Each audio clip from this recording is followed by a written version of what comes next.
My purpose in life is to leave my dent in the universe in absolutely everything I do, as well as to inspire and help others do the same. For someone to leave their dent in my life is a privilege. For me to leave my dent in someone else's life is an honor. But to inspire and help others leave their own dent in the universe is an indescribable feeling. I plan on doing this through this podcast by celebrating my guests and inspiring my listeners, all while leaving my own dent in the universe and helping others do the same. My name is Fer Andrade, and this is Denting.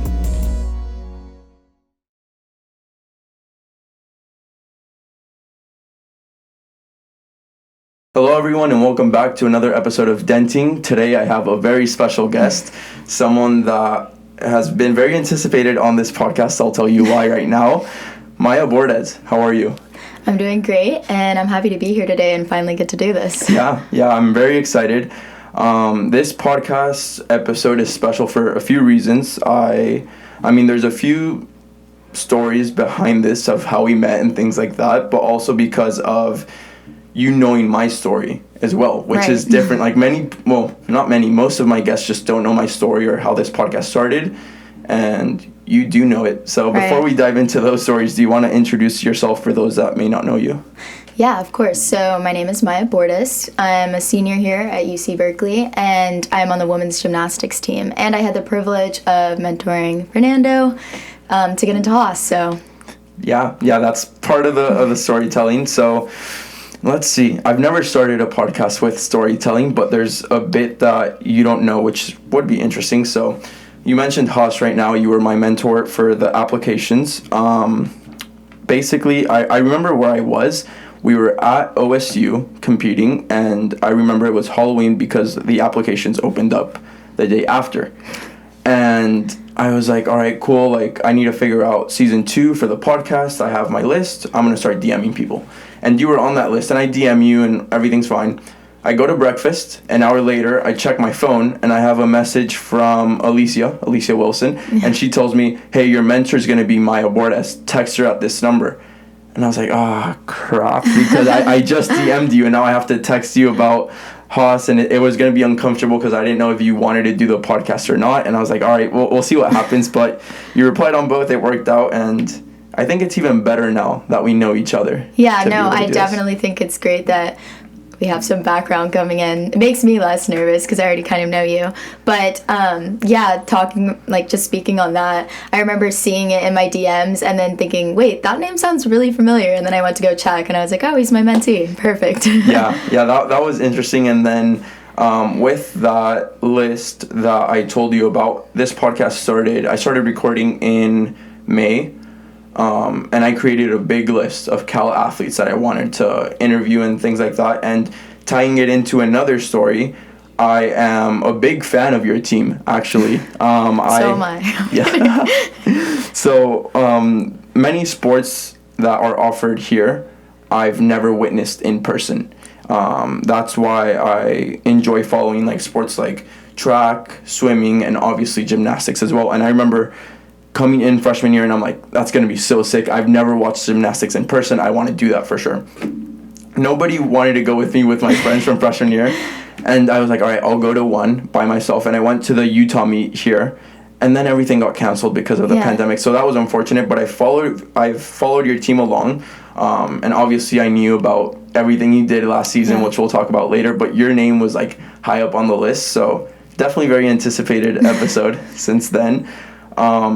But diving into those stories through the podcast, I guess we can start out with how you got to Cal, and your background story, like before Cal, how you got into gymnastics. I know that you got into it at around like 5 years old because one of your friend's mom recommended it to your parents, right? Yeah, I did. So basically when I was little, I was just always full of energy, trying to get into something, hanging off of furniture. So my parents were pretty much done with me, and they needed to find an outlet for my energy. And they were tired of wondering if I was going to fall out of the tree and break an arm, like climbing a tree in the backyard. So one of my friend's parents said, you should put her in gymnastics. And my parents were like, okay. So they took me to the gym, and I loved it. Just a perfect outlet for all that energy that I had. I loved just, playing around the foam pit, stuff like that. But at first it started out as like mommy and tot classes, stuff like that, nothing serious. And I actually quit like twice. So Why? Just because I think when I was little, I didn't like the structure of it, and I didn't want to be told I have to do this and that. And so I tried a lot of other sports. I actually tried soccer, and I quit because I sweat too much, is what I told my dad. So yeah, soccer wasn't for me. I tried swimming. I actually really liked swimming, but then there came a point, obviously, where I was spending so many hours a week swimming, and then gymnastics, and it was just getting to be too much. So my parents were like, look, you're going to have to choose swimming or gymnastics. And, at the swim meets, I was always doing gymnastics on the side. So I'm like, probably this one probably aligns more with my passion. So I chose gymnastics. I got back into it. And I just like really fell in love with the sport and just the people along with the sport. And I think that all of my teammates and everyone who's been a gymnast can speak to this. You just learn so many life lessons through the sport. And that's similar with all sports, I guess. But that's kind of how I got into it. Yeah, and what brought you like back to gym? Because you mentioned you quit twice, so why did you keep coming back to it? Yeah, honestly, my friends, because they'd be like, well, we're still going to gym. Sorry, we can't. We have gym. So I'm like, well, I guess I just have to do it again. And were you not sweating in gym, or what was the case there? Well, I think the reason that I sweat so much in soccer, that's like, I don't know. That's embarrassing that's why I quit now, looking back on it. But I lived in Texas, so it'd be like in the summer, in the heat. I was in like a summer league, so it was just like 105 degrees, and we're like running around in these huge like jerseys because they don't fit us. We're so small, and I just wasn't a fan of it. In the gym, it's air conditioned and everything. I'm still breaking a sweat, like I'm still working out, but it's nothing like soccer where you're out in the heat and the elements. Yeah, no, I completely forgot about Texas, and I've played in Texas before. Yeah, and awful. Yeah, not that fun. Growing up, I think it was by middle school where you got way more focused into gym. Yeah. Was that when you decided between swimming and gym? No, actually it was at the end of elementary school, so I guess like kind of around that time frame, but middle school is definitely where I knew that I was starting to get serious and really making space for it in my life because, there's a lot of sacrifices that come with being a high-level athlete, especially in gymnastics. I would have to adjust my school schedule, so I didn't have a lunch, and I would go like 6 straight periods so that I could leave early for practice. So I would, wake up at 7 a.m. and then I'd go to school for the day. I'd get out at like 2:30 and then I would eat and I would go straight to the gym for like 4 or 5 hours and then come home, do my homework. It was honestly a very rigorous schedule, and I thought that coming to college would be so much harder because it's college, but honestly I have so much more free time now in my schedule with the 20-hour limit a week than I did when I was in club gymnastics in high school. Yeah, that obviously plays a huge role. I saw through one of the articles that you guys were training like 21 hours a week at a younger age, and I can imagine that it only goes up with high school and things like that. But that's also one of the reasons why I admire this sport so much. And like I said, it's a shame that I wasn't really exposed to it in high school, not to participate, but just to watch. Because I have read books or watched movies or documentaries about gymnastics and other sports, and it's like so awesome to see the level of dedication that is required to be able to compete and all that. And it's amazing. I saw that, as the years went by, you got pretty good at it. 2016, you were 7th all around at the Junior Olympics, and then 2017, you came back and all around champ. So what were those experiences like? 2-time Texas champion as well. So what was that next step in your gymnastics career between, all right, I like it, I'm starting to compete more in middle school, and then I think this was in high school, right? The Junior Olympics? Yeah, that was in high school. So honestly, the middle school years where I really started giving up like all this stuff just so that I could do my sport, and it started testing me. I sorry, I'm taking like a little bit of a different path. No worries. Telling no you worries. a little bit of background. But I was actually injured for 3 years straight in middle school. I had a cast on my leg each year of middle school. Wow. So I was kind of at this point where I was like, I don't know if this is worth it. Like, I'm watching all these people have like, you know, the normal high school experience. They get to go hang out with their friends after school, go to like dances, stuff like that. And I just kind of felt like, is this really worth it? Like, you're in a cast, and for gymnastics to be recruited, you need to be a level 10 for at least like, I feel like on average at least like 4 years prior to like being, well, I don't know how to put this. So I think like, for example, my teammate like Nev, I'm pretty sure she was like a level 10 for like 6 years or something. I hadn't even gotten to level 10 by the time I entered high school. So I was feeling pretty discouraged, and I didn't know if I was going to have those opportunities. And if I wasn't going to go to college for gymnastics, why would I even be like putting myself through this? But I think I really had to decide whether I was going to do it. And if I was, I needed to put all my effort into it. And I decided I wanted to. So my freshman year, I was still level 9, so I was already behind the game. And then that summer, I went to a bunch of college camps, stuff like that, really got prepared, really expanded my skill set, so that by the time 2016 came around, I was really able to go out there and just like show everybody what I'd been working on. And I was able to go to nationals and qualify as a first year level 10, which was really something that I was proud of for myself, and my coaches were very proud too. And then the next year, I just had like even more time to prepare, and I went into, well, I was actually committed to another school when I went into the 2017 nationals. Okay. Yeah, and so basically what happened with that is they had a coaching change, and I wasn't very sure if I had a spot on that team already. So I was going into the competition kind of anxious because, you know, before they put in other rules in place, they recruited very early. Like, you knew where you were going freshman year of high school. And for me, I decided junior year because I was late on the game. I was definitely a late bloomer in gymnastics terms. So I was like, dang, well, I don't know if I even have like a scholarship anymore. And I was freaking out. And my coach was like, well, maybe it's time to open up your mind to other decisions. So he put my name under Cal's radar. They were at nationals, and all the pieces came together, and I was able to secure first place all around, which was a really cool experience.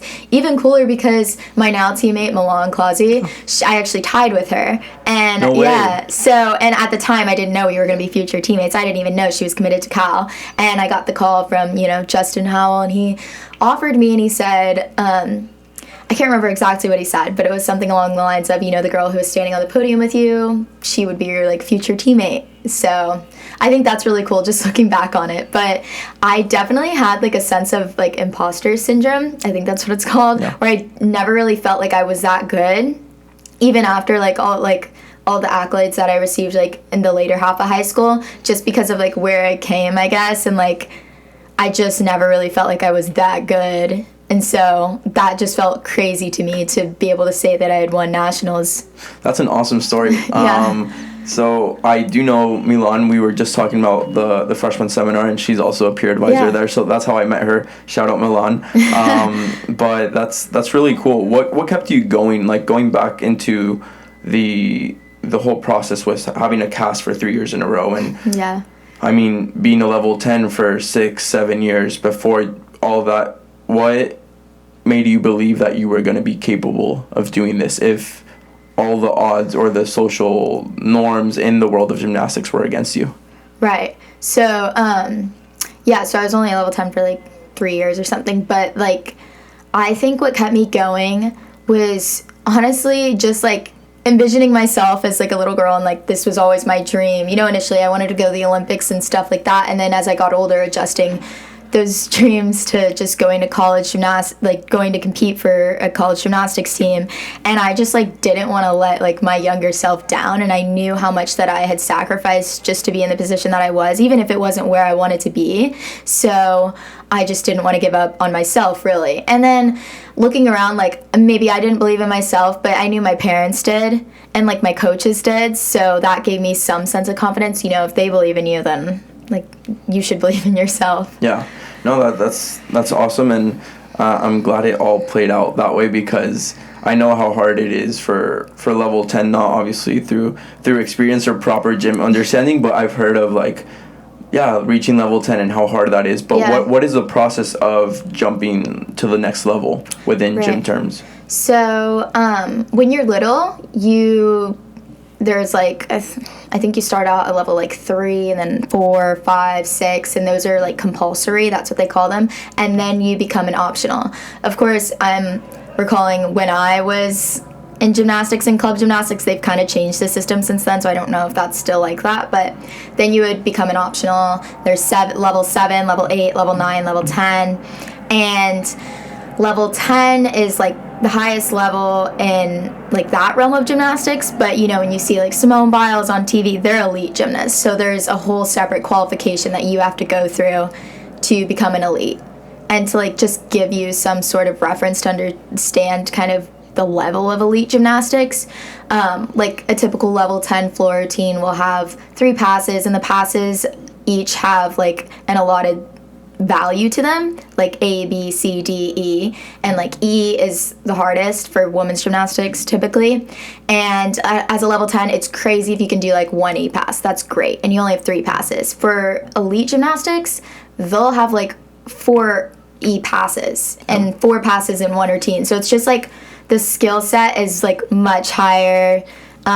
There's more skills, and of course they train so much more, and they really have to dedicate their entire life to the sport. And it's crazy because a lot of my teammates were elites before coming to college, which again, coming into a program where a lot of the people were elites before, and I feel I barely made it to level 10, that was kind of intimidating.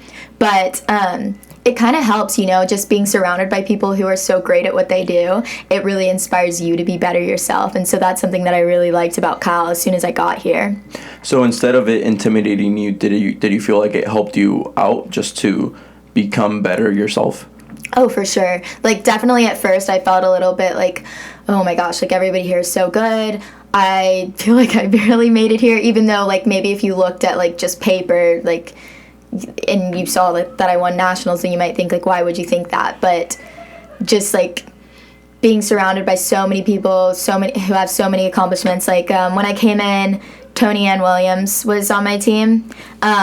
She went to the Olympics for Jamaica, and she had all these other accolades, Pac-12 gymnast of the week, stuff like that, all of these things. So I think just coming in, I felt I might not get a chance to compete, and I might not make a lineup, so I knew that I was going to have to put in a lot of work. Yeah, that's awesome. There's a little phrase that I have here on the podcast that I pretty much repeat a lot at this point, but it's study the greats to one day become one. And it's exactly what you're saying, in the sense of, instead of having that intimidation of being surrounded by so many great people, instead use it to your favor. Right. It's similar to you're the average of the 5 people you hang out with. Mm-hmm. I don't necessarily believe that, but when it comes to your own craft, if you surround yourself with people that are better than you, not automatically, but most likely you're going to become better yourself for it. So That's really awesome that worked out that way. Yeah. So you come to Cal, and your freshman year, you competed all around, right? So that's a great start from my understanding. And I feel many freshmen will compete in certain events, but all around, you competed all around. You had 4 event titles, 9 top 3 finishes. You made appearances at the NCAA regionals and had a 3rd place in bars, career high in vault at that same event, and even another career high before that in Pac-12 championships in vault as well. So you were performing under pressure. You were performing all around as a freshman. How was that experience for you just coming in? I think, honestly, I have to say I'm so grateful for that experience, because as I said before, coming in, I did not expect to make a lineup, which sounds crazy saying that now, but I really didn't. I was just looking around, like I said, and I was there's no way. I'm going to have to work so hard. And I did, and I put that work in. And I feel a lot of it had to do with the trust that my coaches had in me. And they would constantly, for example, my first meet freshman year, I don't know if you came across that in your research, but The beam? Yes. Yeah. I was last on beam, and we were at LSU, and there were thousands of fans, before COVID. And I remember just being so nervous, and I was shaking before even touching the beam. And I got up there, and it was my first skill, and split it in front of everybody. And I just hear everyone go, oh, and I'm like, oh no. And I crawled back up on the beam because I didn't want to, show that I was giving up, I guess, but you don't get any points or any reward for staying on the beam. So looking back, I'm like, you could have you look dumb, but it's fine. But so coming from that to the end of freshman year, just being able to finally break into all those lineups and become an all-arounder was very rewarding. And it's very different from club gymnastics, because when you're competing in club, you're just competing for yourself, really. It doesn't really affect your teammates. Yeah, you're on a team, you might wear the same Leo, but what you do out there does not affect them. Collegiate gymnastics is completely different because, you have 6 people up, 5 scores count, and, so you just want to do the best that you can do so that your total is the highest that it can be. And so there's a lot of pressure going into it, and I think that's one thing that I really struggled to just kind of handle in college, because I would feel that pressure so immensely before I would compete. I would just think, oh, if I fall, my team's going to be set back, my coaches are going to be mad, my teammates are going to be mad, I'm going to let them down, it's going to... And in club, I just never thought of that aspect because it was just me out there. I fall, then I fell. That's on me. But now I have my team to worry about. Not really worry about, but just I just want to do good for them, Yeah. So that was definitely a hard aspect to overcome. But throughout competition after competition, I was worried about my coaches being mad, and that was never the case. I never fell and came down and they were like, oh, you suck, we don't like you anymore. They always, even now, we have this culture of someone falls, you still cheer for them. We know that everyone's trying their hardest, and we also know that if you do fall, your teammate has your back and they're ready to step in. That's what they're there for. So that was great. And I was put in so many positions where I felt I was losing confidence in myself going through freshman year, just the beginning half, because I struggled a lot with beam and just remaining consistent. And there were a couple meets where I fell, and I remember thinking, why do they keep putting me in? I keep falling. Why do they keep doing this? There's so many other people who could do this. But it was just because my coach Liz, she believed in me and she trusted me, and towards the end of the year I was getting 9 9s on beam, and I was like, wow, maybe I should have believed in myself more, because I definitely did not see it. So you've mentioned a few interesting things right now. Through high school, you kept going because your parents and coaches believed in you. Yeah. Right now, freshman year, you improved because the coaches believed in you. Right. What role do these mentors play in your entire life and confidence, and how important do you think that is in your development? Because at first, like you mentioned, it was an individual game. Yeah. But now, although there is a team to hold you accountable, there's also a team there to support you. Right. So what is that, the importance of that moral support for you, and where do you think you'd be without them? Okay, so to answer your first question about the role that my mentors, coaches, teammates play in my life, I think it's a huge role because, there are times where I get down and I'm very critical of myself, and so it's really nice to just be reminded of my own capability through them and through their positive reinforcement, because I don't ever feel like they think that I can't do something. They're always there cheering me on, supporting me. So how can you believe that you can't do it if they're all thinking that you can, And then as for, you asked about my teammates, right? Yeah, so you were competing at an individual level for club, and now it's a team sport. So having those teammates cheering on you, I know that as a team culture, in a way, I know it's probably common for all of women's gymnastics, but with you guys, you're always cheering on each other, whether it's at meets or even just at practice. When you're going through your routine, everybody's cheering and yelling for you. How important is that, and is that different compared to what you experienced at a club level before college? I think that in club, we still, like, kind of practice that, like, just cheering and daily practice. I feel like that's just, like, a part of the sports culture in general. Like, you see your teammate going for a skill, you just cheer them on and support them. It's just, like, the natural thing to do. But I think that it's just really uplifting and, like, empowering, honestly, just having them on the sidelines and always knowing that they have your back and they're rooting for you. That's just really motivating, honestly.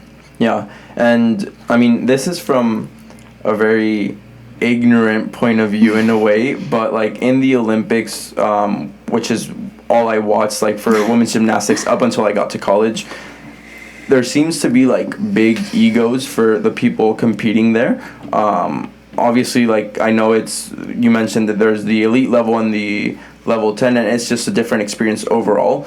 But is there that ego in women's gymnastics? Is it like the diva that some people are played out to be like as a character, or is it really you're all supporting each other, you're all loving teammates? I can only speak for my team, and I can say, like, I can fully say that I don't think anyone on my team has an ego, and that's so impressive because there's so many people on my team, like All-Americans, like we all went to nationals, a bunch of people came out of high school as like junior Olympic national champions, and no one really walks around thinking like that they're better than anyone else. Nobody, which is something that's so cool about our team. And I can't say that, like, when I feel that when we go out to compete against other teams, but of course there's the competition aspect, so you're not, I mean, generally, our team, I feel like we love to, like, welcome the other components and be really friendly, but not all teams, like, have that culture, I feel like. And I'm not trying to, like, brag on us and say, like, oh, we're so different and, like, everything, but I do think that's super cool about our team, because I never,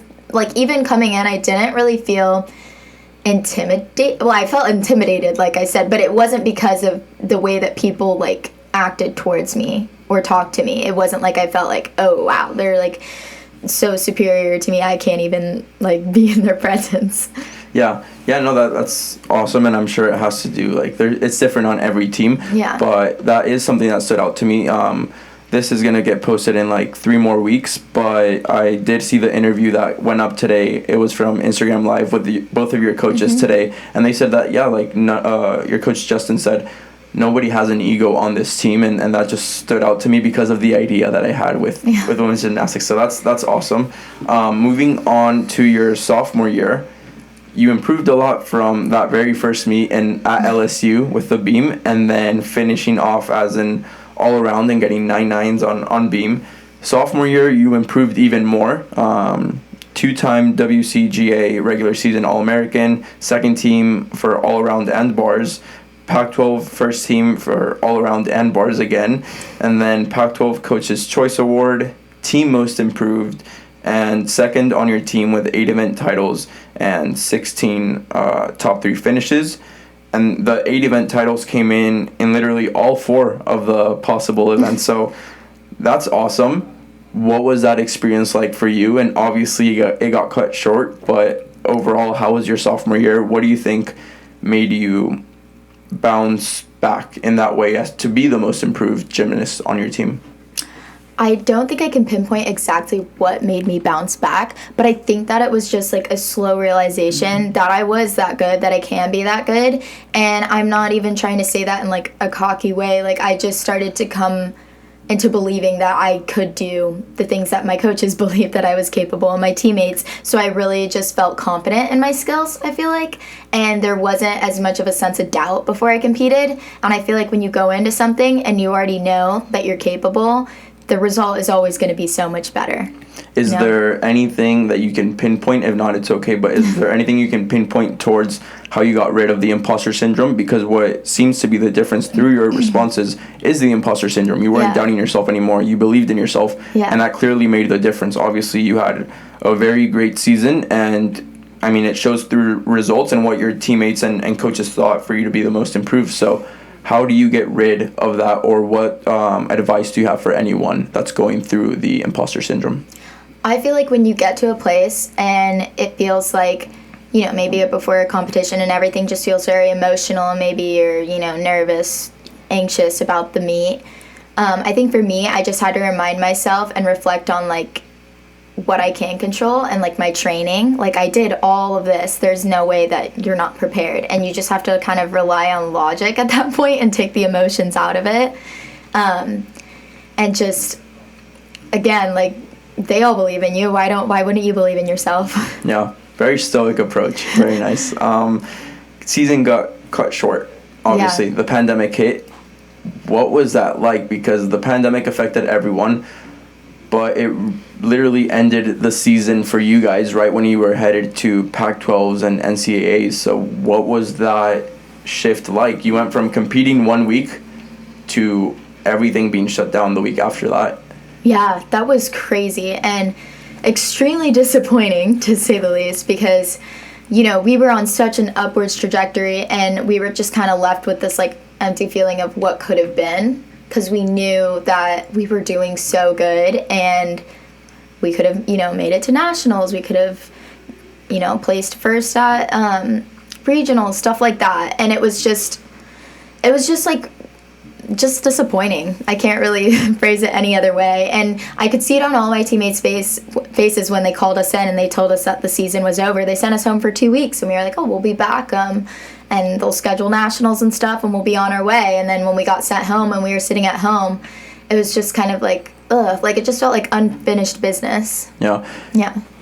Obviously, everyone was impacted by this. All sports are impacted by this, but I feel like gymnastics is impacted in a very unique way because you need a gym to be able to work out, and you don't have access to that wherever you go, and it's an indoor space.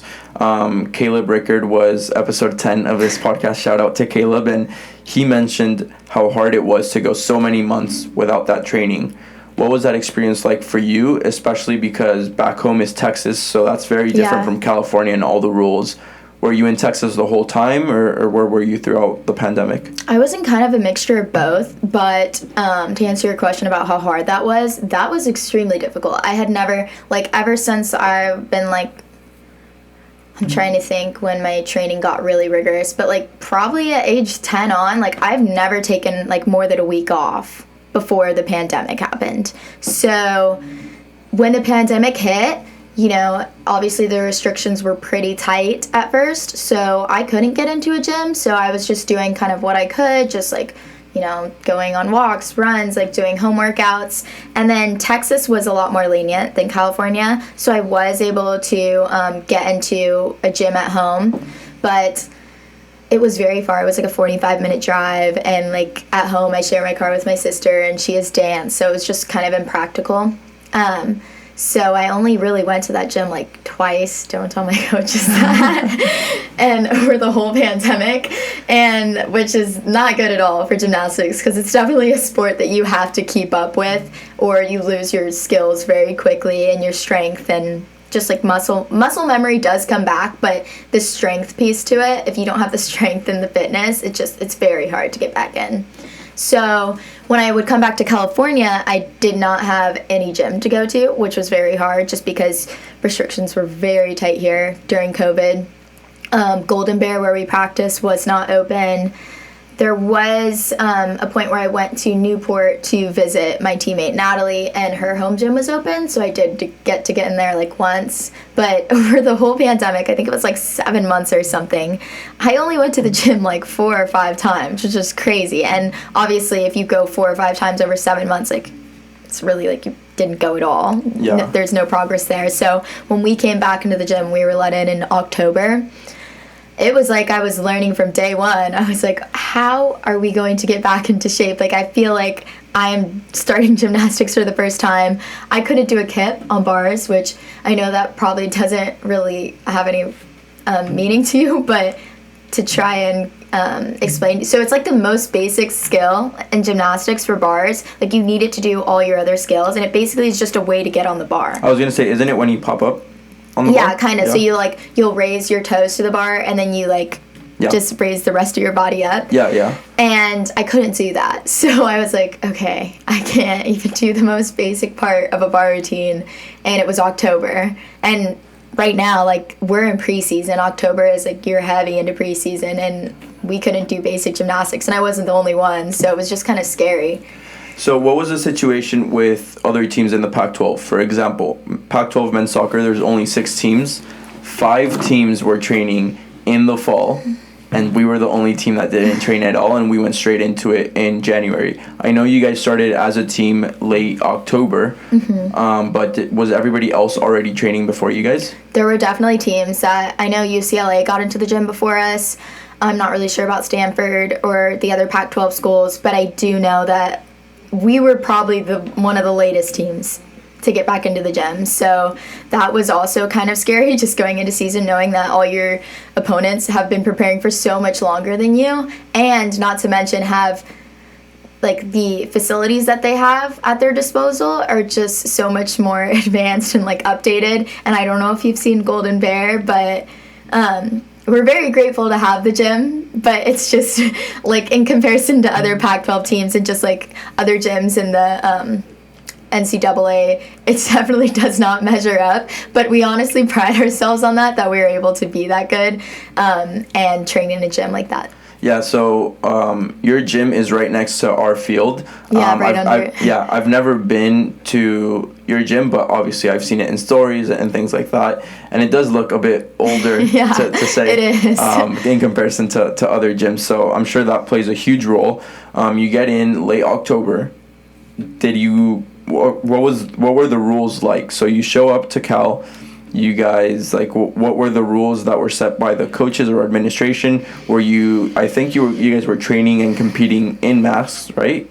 Or no? And yes, we were the whole time in masks. All right, and housing situation, what was that all like? Were you able to travel back home for the holidays? Did you stay here? Like, take me through the period between late October and January. Yeah, so we were very much in our own bubble. The rules were basically we could only see people who were in our cohort or our house. So for me, I live with Milan, Abby, Maya Green. So we basically could only technically see each other in our home without masks, and we were expected to only hang out with them outside of the gym. And then in the gym, since our team is so small, we were kind of one cohort, so we were able to do weights together and stuff like that. We just had to keep our masks on at all times and remain 6 feet apart. But we were told not to see any other friends on any sports teams, any other friends outside of athletics, even our family members. And if we did, we would have to remain masked and 6 feet apart outside, stuff like that. We were not allowed to go home for Thanksgiving, which was like in a time period where, all we could do, we woke up at, 6 a.m. every day. We had practice from 7 to 10, and then we'll have like weights or spin outdoors for an hour after that. And then we'd just go home and do school and then go to bed and come back, and we couldn't see anyone. So during that time period, I think it was really easy to just feel super discouraged and just be looking at, other sports teams did other things differently. I know swim was very strict about like their protocols and policies regarding COVID. I feel like we were pretty strict too, but there were other teams that like weren't as strict, so it was just hard seeing like that and knowing that like people weren't being as restricted as us, and it just felt like, you just wake up and you go to practice and it's hard and it's cold and you can't see anyone else, and then you go home and you do online school and you fall asleep and do it again. What kept you going through that? My teammates, honestly, the ones in my cohort, my housemates. Yeah. No, that must have been a hard experience in a way, but it's also nice because after so many months you get to do that. For example, we weren't back until January. Yeah. And I know there were people here on my team, but as a team we weren't doing anything until January. And once that came up, obviously we were restricted to pretty much the same rules that you just mentioned, and it was uncomfortable. I remember being in here, and it was like February or March, and it like 2 to 3 months into the season, and I remember telling the guys like, let's just go to a park somewhere, because I'm just tired of I was on this desk in this room pretty much every hour of the day when I wasn't training or having a meal, and this was school, this was everything. I'd sleep right there, and that was it. And I was like, whoa, like it's literally depressing just to be here. And yeah, it must have been hard, but leading up to your junior season, it was definitely worth it. Oh yeah, for sure. And I would say that like my teammates, like we're all going through it at the same time, and we're the only people that we had in that like time. So that really bonded us and really made our chemistry even stronger, which I think really had a big impact on how we did as a team. Yeah. That team culture seems special. Something that your coach has mentioned today is that chemistry that you guys have, that it's probably one of the best chemistries they've seen. Last year's team was the best you guys have ever had in terms of results, and this year you guys have fifth years and a freshman class that is very open-minded. Those are their words, I don't know them. But what is that culture like? Like, for someone that doesn't know your team, how can you describe that chemistry and culture? Yeah, I just have to say I'm so grateful to be a part of my team, and I think about that every day, because there's not one person on my team that I wouldn't like call up and be like, oh, can we go hang out? Or like, I just feel comfortable with every single person, and I feel like I'm genuinely friends with every single person. I think that's easier when you have a smaller team, but it's just something that's really unique about our team. And I feel like for us, I feel like humor is like a big thing. Like, no one ever really takes anything too seriously, and I feel like that was definitely helpful during those COVID months. But I feel like we're just like, I mean, everyone's pretty lighthearted, and you can always count on anyone on the team to be there for you and call up a friend, I need a ride here or there, or, you know, we're all always like just sending texts in the group chat, does anyone want to go get pizza or something like that. They really truly feel like a family. Yeah. And I'm not, like, it doesn't feel like anyone's a stranger on the team. How many people are on your team? Gosh, I don't know the exact number, but it's somewhere around 20. Okay. Yeah. And something that's very interesting about your team right now, you mentioned family. Your coaches are married. Yeah. So that is like, I feel like maybe that may be common in gymnastics. Not sure, but I've seen it like on the national team and things like that. But for us, it's like we have one head coach, one assistant coach, and that's it. And you guys have, the couple, Justin and Liz. Okay, yeah, I was going to say Lisa, but no, Liz, as your coaches. And, I mean, I don't, like I said, I don't know them. I don't know their personal situation. But in a way, it's like the married couple and their 20 kids in a way. Does that play a role, or is that just me imagining how it could be? I think it definitely does play a role. In club, actually, my coaches were married too. Okay, so it is common. So, yeah, it is common. And I feel like that definitely brings, like, some sort of, like, family aspect to it. Of course, like, I feel like we created it ourselves too, but they have definitely helped, like, shape and form that. And they kind of put an emphasis on, like, not only making us better gymnasts, but people in general. And they really, like, strive to support us in doing that, which is really cool.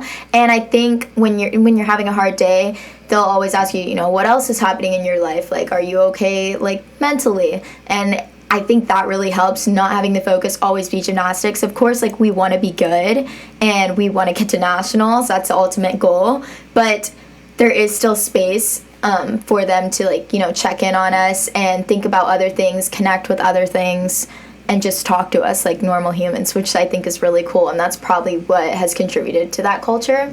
That's awesome. And yeah, like, from what you describe it is like as if they are a mother figure and a father figure and 20 sisters, and then you all get along, and that's awesome to hear. And I mean, no wonder what came up afterwards. This past spring happened. So to take everybody through this, individually you had a great year, but as a team you guys also had a great year. Individually, you brought home the first national championship for Cal in gymnastics. You did so individually on bars with a 9.95. WCGA first team All-American on bars. Pac-12 first team on bars, honorable mention all around. What was that like? I know there's very nice and specific and unique and interesting stories about nationals. Yeah. But before that, what was that season like, finally being able to compete after last season got cut short and you guys had such high expectations coming back? How was that feeling? I know I've said this a lot, but honestly I was just grateful because, you know, we didn't know we were going to have a season, and after spending so many months in quarantine, only being able to see each other and just feeling like, you know, I was just kind of waiting for, when is this going to pay off? And it did, and I don't regret it. But yeah, it was just crazy. It just felt so rewarding knowing that all the work that we put in our short preseason, and, all the aches and pains, all the times that, we couldn't go home for Thanksgiving, it all paid off. Quick parentheses, did you guys go home for Christmas or New Year's? Okay. We did get to go home for Christmas, but we never get to go home for New Year's just because our season starts so early in January, so we have to be back for training and just to make sure, because for gymnastics you can't really just hop into a meet after taking a week off. That's the thing, you cannot do that at all, and I know you guys start like January 8th this year, so yeah, that makes sense. With your team situation, you guys played third place at the semifinals at NCAAs, and the way it works for semis is it's 4 teams and the top 2 pass. Mm-hmm. But you guys had a very interesting situation come up. Do you want to story tell on that one? Yeah, of course. That was a whirlwind. So basically, we get to nationals. We're super pumped. We're in the locker room. We go out for warm-ups, and gymnastics, you get a 30-minute open stretch period. So you'll do your general warm-up, just what you would think of when you think of stretching, and like some basic tumbling, stuff like that, just to get you warmed up. And then you get 15 minutes on each event: vault, bars, beam, and floor. We started on floor at nationals, so we got all the way through our floor warm-up. We are on vault. We're vaulting. And all of a sudden, we get told that we need to stop and we need to go to the locker room immediately. And I remember looking at my teammates and just like being confused, like, why do we have to stop? And then it kind of hit me, and I started thinking, oh, maybe it's because of COVID. And I got scared because I was like, oh no, we came way too far for this. Because when we were at nationals, we were being tested about every day just to make sure that we had a negative test. And so we're all in the locker room, and our coaches gather us, and they tell us we've been contact traced, so we can't compete. They told us we can't compete, and that was devastating, because just knowing that, we put in all those hours, like I said, we went through preseason, and it just felt like we sacrificed so much, we worked so hard, and we really poured all of like our hearts and just our work into one thing, and then it was just taken away from us like that. So we were all devastated, and I remember looking around and seeing everyone's faces, and that made me even more sad. And there were tears. Some people were just like mad, blank stares. But I remember thinking, like, it's not over until it's over. And I didn't want to give up on and get into that mindset that we weren't competing if there was even a small chance that we could go back out there. So I remember, like, I don't remember who I told that, but I was like, it's not over till it's over. Like, we just have to wait and stay hopeful. And we got word about, I think it was 20 minutes after a bunch of calls, that they were going to let us compete. And I remember being so happy. Everyone put their Leos back on, wiping tears. Everyone's running out on the floor. And at that moment, we didn't even care that we were like getting like a later warm-up period, that everyone was like so like scatterbrained and stuff. Like, we were just running out there, and we were just so grateful that we were going to be able to be given the chance to compete. And at that moment, it felt like we'd already won. We hadn't even competed, but we felt like we'd won already because we were going to be able to compete.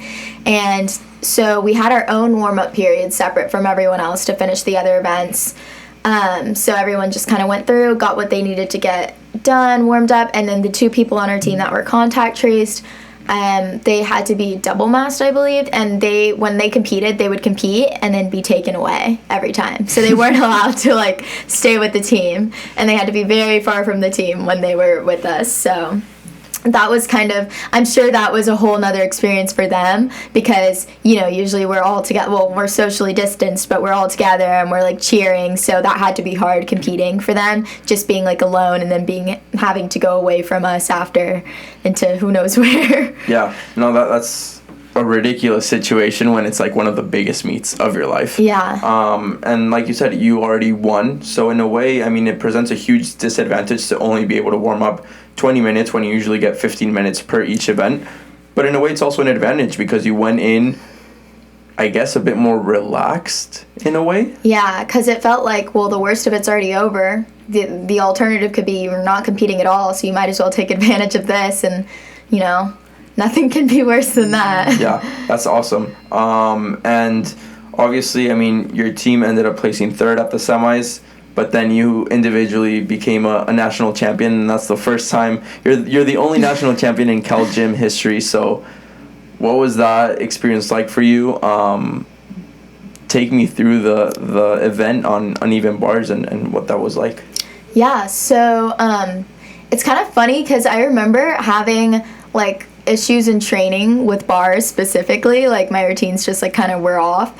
But I remember that day, given the circumstances of our warm-up, I was no longer really that stressed about it. Obviously, I was like, oh, this is nationals, but I was just like, well, you're here finally. I didn't really have many nerves or like compared to how much I usually have. So that was kind of weird going into the routine, and it just felt like natural. Like I trained for it. It's just like muscle memory at that point.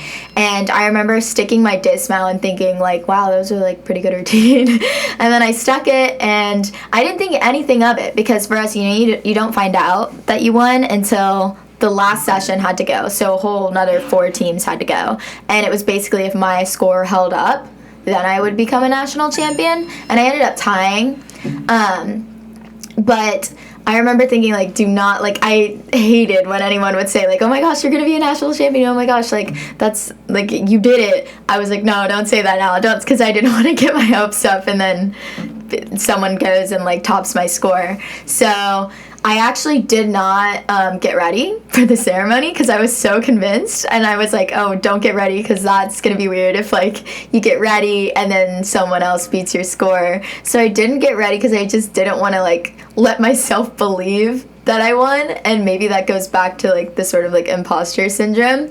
But so we get to the arena, we're watching the end of the second event, and I remember seeing one of Utah's gymnasts, she tied with me. She tied my score, so we both became national champions. But I remember thinking, there is no way, like, that is crazy. And I just was, like, overwhelmed with this sense of just gratefulness. And then I was just honestly proud to be part of my team. And it didn't feel like honestly, when I did the routine, it felt like any routine at practice. Yeah, and so something that I feel like connects with what you've been saying is that it's not over until it's over. In the same way that, all right, maybe you're going to be a national champion, but you're like, no, it's not over until it's over, To me, there's 2 things that stand out from that, especially with gymnastics, which is, one, that you can tie to be a national champion. That's interesting. And then the second is, I told this to Caleb as well, how subjective the sport is. With the judges and how they just give, well, I mean, I know it's not random, but like they give a number to your score, and that's that. Because if you look at other sports, for example, with soccer, whoever puts more balls in the net ends up winning, and that's it. And for you guys, it's like you can tie. It's all up to an opinion at the end of the day, and it's just interesting that it works that way. But it's incredible that you were able to accomplish that, and that you, I don't know, just made history with Cal, and congratulations on that. That was really special. And I remember watching, we were watching the semis in, where was it, the athletic training room. And That's so exciting that you guys are watching this. I was watching it with our athletic trainer. So back then I was in there a lot because of my knee, and we were like, it's like a sick meet. They're doing so well this season. And he graduated from Michigan, who I know was in your semifinal as well. Yeah. So he was like, go Cal, but if Michigan goes through as well, then that's fine. We were watching, and I remember like, oh, you won, and everybody was just so excited because, like I said, it's not only special to see someone from Cal become a national champion, but like the first one in history. That's so cool. So congratulations on that. Thank you so much. Another thing that I've been mentioning quite a lot recently is something called meditate on the immensity, of just like realizing how incredible a specific situation is, or your life, and just stepping away. So if you're so focused on everything, you take a step back and you're like, whoa, like this is the reality of what I'm living through. Did you get a chance to do that with this national championship? What was your mentality right after that? Was it celebrate? Was it let it sink in? What was that like? I feel like it took so long to sink in because it happened, and it's like I almost had to like keep reminding myself that was like actually something I did. Because it definitely, like, I didn't feel any different. I didn't feel like, oh, like I'm so great now, or it just felt like another routine, and it just happened to be at nationals. But it did take a long time, I feel like, to sink in, and just like the reality of, I feel like a lot of times I like get caught up in what I'm doing and I forget like how crazy it is that I'm at this university competing at this level and just like with my teammates, and I feel like I can definitely take that for granted sometimes, so it's always good to take a step back. Yeah, it is very important to take a step back, and I watched a video recently that said, it's from a TEDx speech from 2011, and it said that our chances of being born are 400 trillion to 1. And that just puts you into perspective of like, wow, being on Earth is a privilege. But then you add on top of that, like, being in the health that we're in, especially after a pandemic, and our privileged situation is like, on top of that, the odds, it's like, all right, even greater, like, even less of odds, more odds being against us. Yeah. And then being at a university like this one, competing at this one, it's like, wow. And then a national championship, it's like, that's just incredible to reflect on, and how special that is. And obviously the odds are very much against it, but I feel like you said, taking that step back, it must take a long time for it to sink in, and it's very special. But I feel like something that was very cool, like I said, I'm only mentioning this from what I see. I've never experienced it, but something that is nice for you guys to reflect on your national championship is the national championship week here at Cal, which was this semester. Yeah. Did that help have things sink in for you? Definitely. I actually didn't know that was a thing. Me neither. Until this year, and I thought that was very cool, and it definitely helped things sink in because I was, I guess, constantly just being reminded that that's what I did, and I actually had to give a speech to the, like, basically Cal Athletics staff, and I had to basically give them the story of what happened at nationals and like kind of like where I'd come from, and that just telling my own story also helped it sink in and made me realize like, wow, you've come so far, and just like I had a moment to just be proud of myself. That's very special. Like, I didn't know you guys gave that speech, but I mean, the whole week, it's basically you guys are celebrated. You're reminded constantly that you did it, so that must be nice. Is there any point where you're like, wow, like this is boosting my ego, or did you not feel like the national champion that everybody was reminding you that you were? I feel like I'm very conscious of that. I would never want to be the person who has a big ego, and I honestly think like that's not something that I like to like tell people. I'd rather them find out on their own, just because it makes me uncomfortable, and I don't know if that's like me as a person. I don't really like a lot of attention on me, which is weird given the sport of gymnastics. Like, you go out there and it's like just you, but I'm not a fan of that, so. Yeah, so for context for people watching or listening, I mean, you told me that you were a bit nervous for this and like stepping outside of your comfort zone, and it does make sense. Like, you've never talked about your national championship, whether it was through the Haas application process where we met, or even right now, until I brought it up. So it's just interesting, and obviously it has to do with your personality, but that's cool to see. Outside of the sport of gymnastics, you're also a great student. Last semester, you were in the Pac-12 academic honor roll.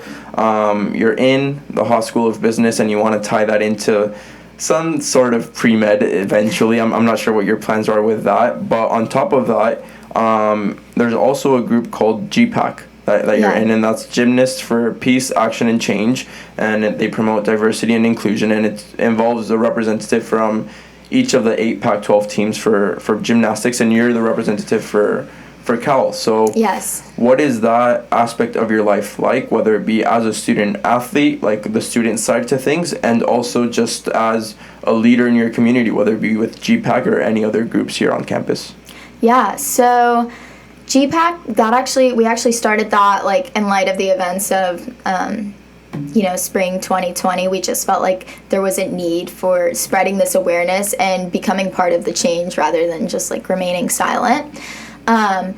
So that group, we just strive to create an environment where diversity and inclusion is valued and uplifted.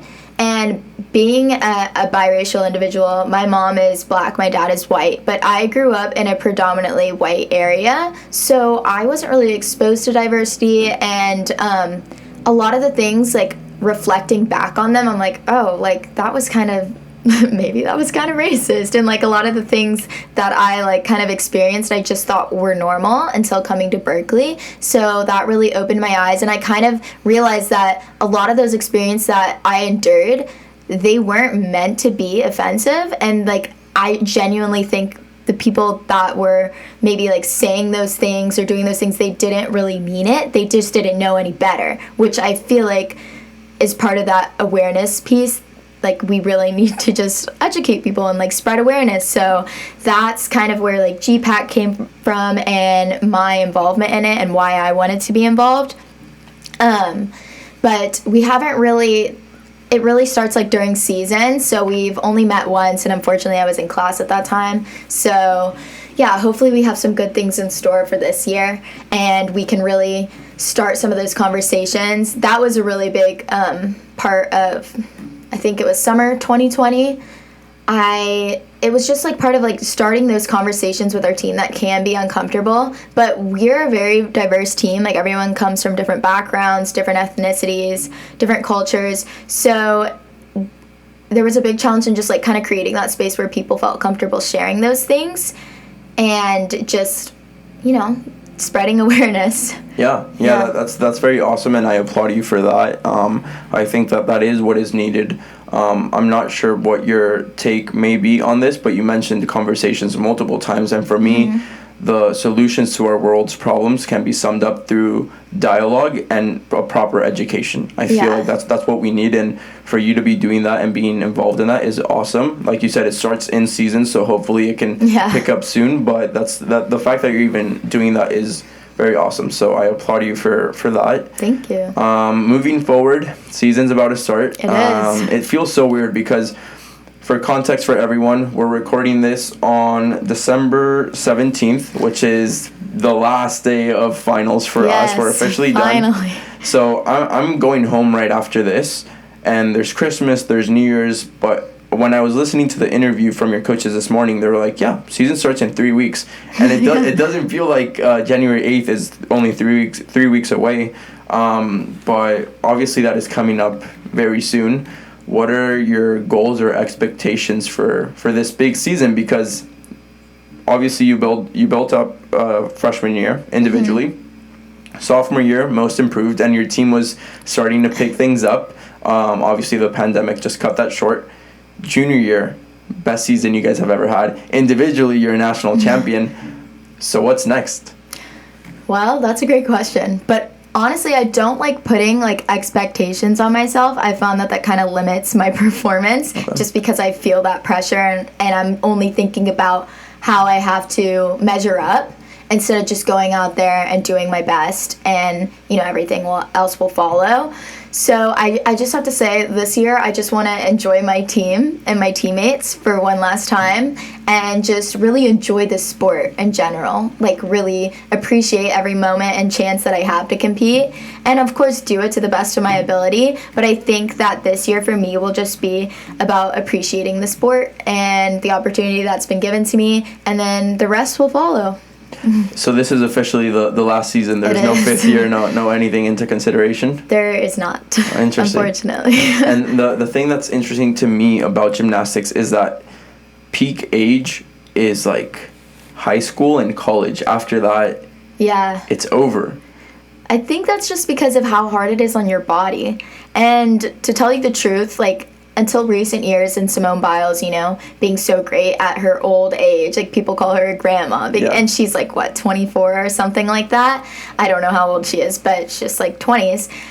In gymnastics, like the prime age is like 16 through 18. And like, no, I want to say 15 through 18. Those are your prime years. And then once you get to college, you're like a grandma, like you're old and your body hurts and like you have all these injuries. Like sophomore year, I had tape on like 4 parts of my body before I'd go out to compete. And I think it's just because of the nature of the sport, we practice so much and the stuff that we do is not necessarily easy on your body. But that's like any sport, I feel like, too.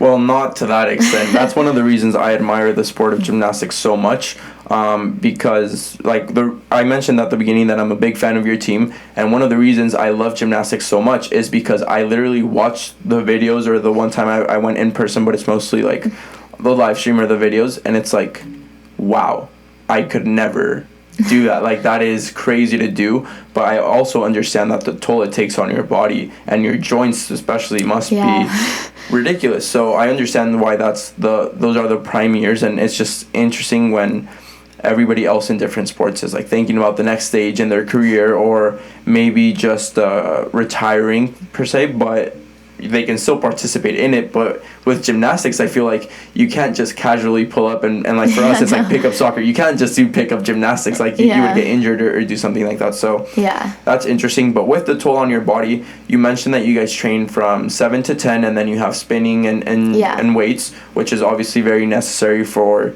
your fitness in this sport. But another thing that you guys have is the treatment at 6 a.m. Yeah, so we do. With all those tolls on your body, is it treatment every single day? For us, it's it should be, but you like sign up for it, and some days I do have to admit a lot more days than I should. I'm like, I want to sleep in, so I don't go to treatment. But typically I'll try to go twice a week and at minimum once a week, just because it's like a necessity for our sport.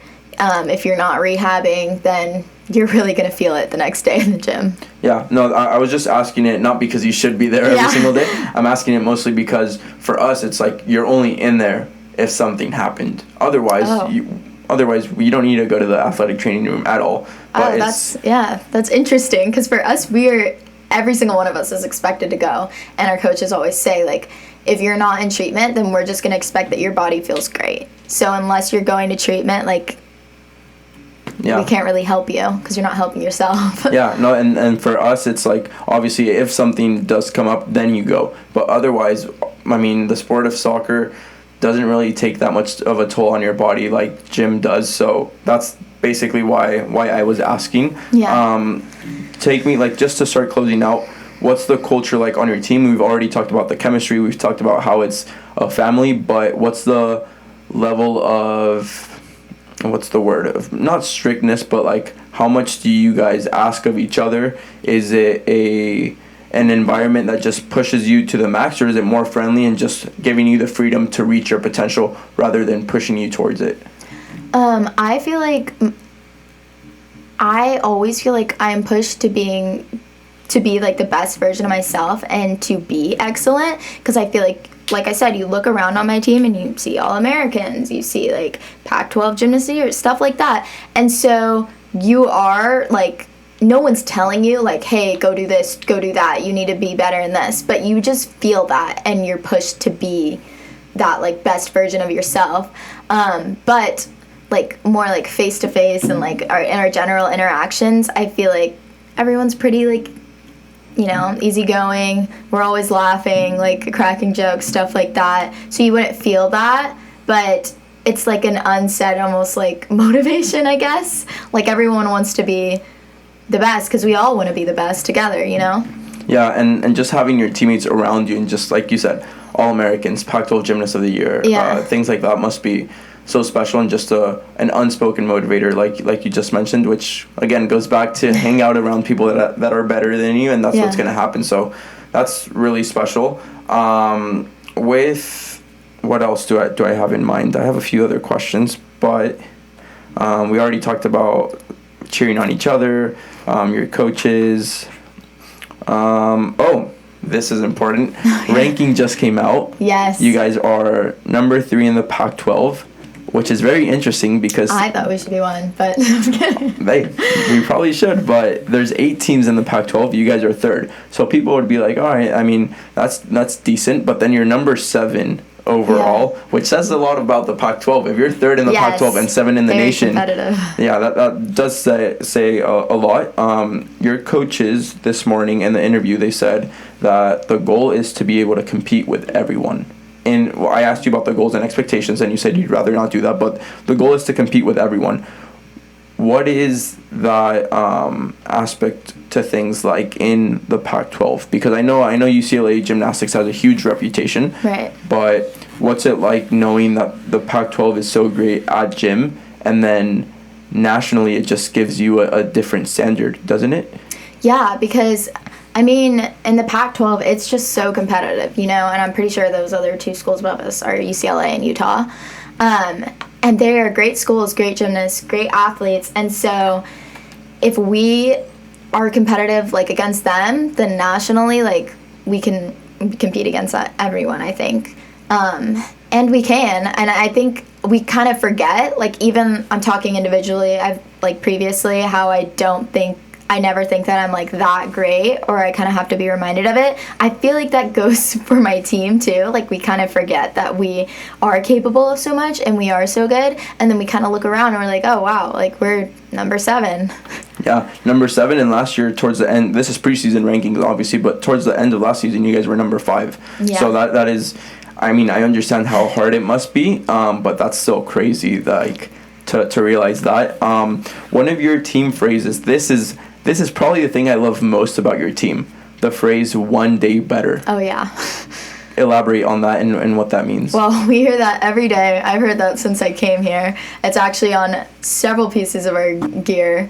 And that quote is just all about, improving on the person that you were the day before. And if you're able to do that, then you're moving forward. And that's all that matters. And, I feel like comparison is really hard. Like, when I came in, I was talking about how I was intimidated by how good all of my other teammates were. But it's also important to realize that they're on a different journey, a different path than you. And you can't concern yourself with how they are doing. So you just have to, if you're better than you were yesterday, you're doing great. So, and if you can do that every day, even better. Yeah, no, that's awesome, and it's one of my favorite phrases by far. Yeah. I just learned about it through social media, but I have a Peloton bike, and I'm on it pretty often, and you get like a hashtag, like everybody gets a username and a hashtag, and that's my hashtag, one day better from it. Yeah, I love that phrase so much, and seeing how much you guys use it, I mean, I'm not going to say that because of that phrase you guys are so good, but the other way around, you guys are so good, and the fact that you use that phrase makes a lot of sense, and it adds things up. On a more personal note, outside of all of this, in 2018 you said that your idol is Simone Biles, and you've mentioned her twice already. Yeah. Obviously her name was in the headlines all this year. Obviously the USA Gymnastics reputation is not great at all in recent years, but is that the mental health situation, is that something that's specific to her and her team, or do you think that's all around in women's gymnastics? Oh no, that's definitely all around, and I have seen it through all my teammates, and I've experienced it myself. The sport is not easy, not on your body or mentally. There's definitely there's a huge mental aspect that maybe as someone who's observing the sport wouldn't see. But, like, the skills that we're doing, some of them, like, if you do it wrong, you could really get hurt, and you could really injure yourself for life. So you have to always be checked in. And sometimes if you get in your head too much, you can think that you can just start thinking things, and then you're scared of your skill, and so you can get mental blocks. And for Simone, I know that in the Olympics, like, she had what you call like twisties, which I've experienced, my teammates have experienced. It's not like made up, but it's just really scary. And in this sport, it's important to take a step back and just make sure that you're okay before you go into that environment every day in the gym. Yeah, I mean, I'm sure it must be extremely hard because, as I mentioned, it's impressive to see for me because it's like, wow, I would never be capable of doing that. But for you guys to know the risk that you're running, and not only that, you're a high-level athlete, you're running a huge risk, but you're also putting on a show at the exact same time. I know that you guys take a lot of pride in your Leos, and there's like a whole show with makeup and the ballerina aspect to things and the choreography. It's an entire show. Like, it's an athletic event, but it's also a show. It's art. So there must be so much pressure, and again, it only adds to the reasons why I admire the sport and the team so much. So I just had that question in mind because obviously it was a huge situation that came up this year, and I've never talked about it with a gymnast. So that was that. Also in 2018, you were asked 3 adjectives to describe yourself. You said disciplined, driven, and determined. Right after that, you were asked what you love most about gymnastics, and that is the constant challenge. Obviously, those all make sense. They all make sense, but through your experiences at Cal, has that changed at all? between your 3 adjectives and what you love most about the sport? I think what I would add to what I love about the sport is the connections that you make with people and the lifelong relationships that I'm sure I will have, like, all my teammates at my wedding, honestly. So I would definitely add that to it, but the challenging aspect never goes away. Like, I never feel like, oh, I've mastered my sport. There's nothing I can learn. Like, there's always a new skill, and every day there's always something else that might be harder than it was the other day, so. Yeah, I'm sure it's...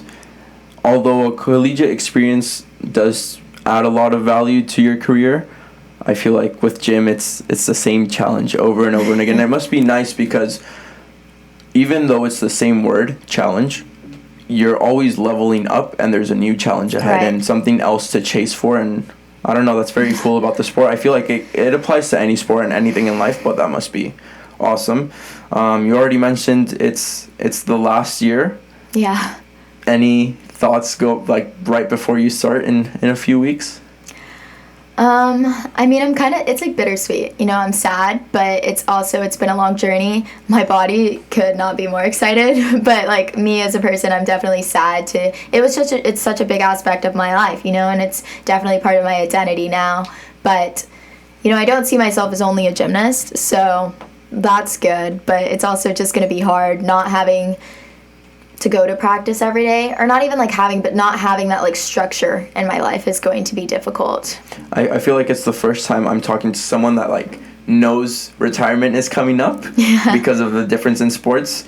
What do you see yourself doing like athletically after this? You hang up the leotard to say it that way. So the industry that I'm going in is not going to give me a lot of free time. So I think that I'm going to have to be very strategic and really plan out my workouts, but I'm planning on just, you know, I really want to take up like Pilates or something. I don't know, I've never tried anything like that, but that might be cool, and just like motivating myself to at least work out twice a week would be great, but it's gonna be hard without my teammates, you know.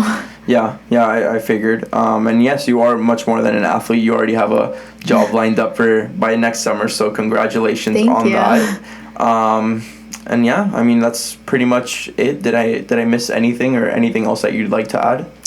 I think you got everything. That was pretty thorough.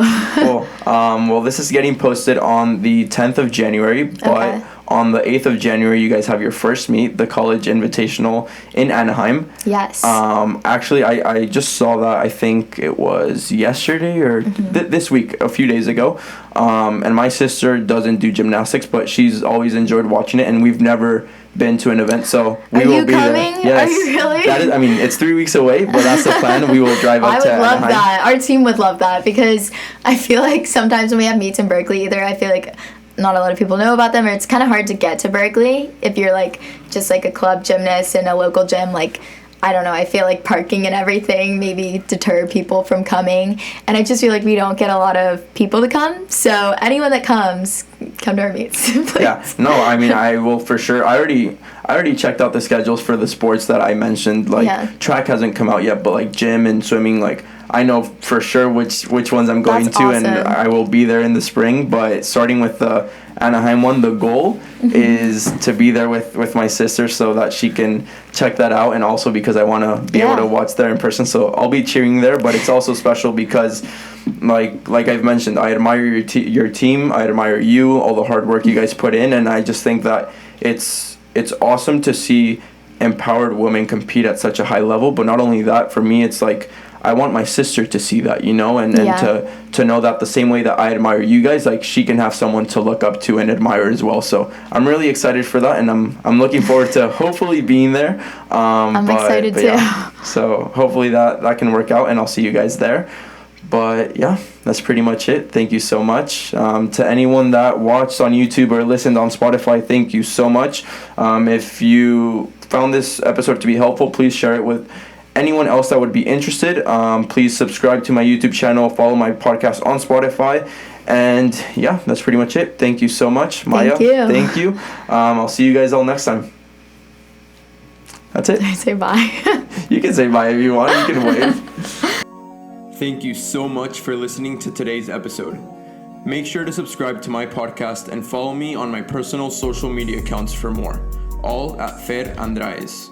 All links are in the description. If this episode inspired you in any way, please help me out by sharing it with a friend to help them leave their dent in the universe as well. That's it for today. I'll see you all next time.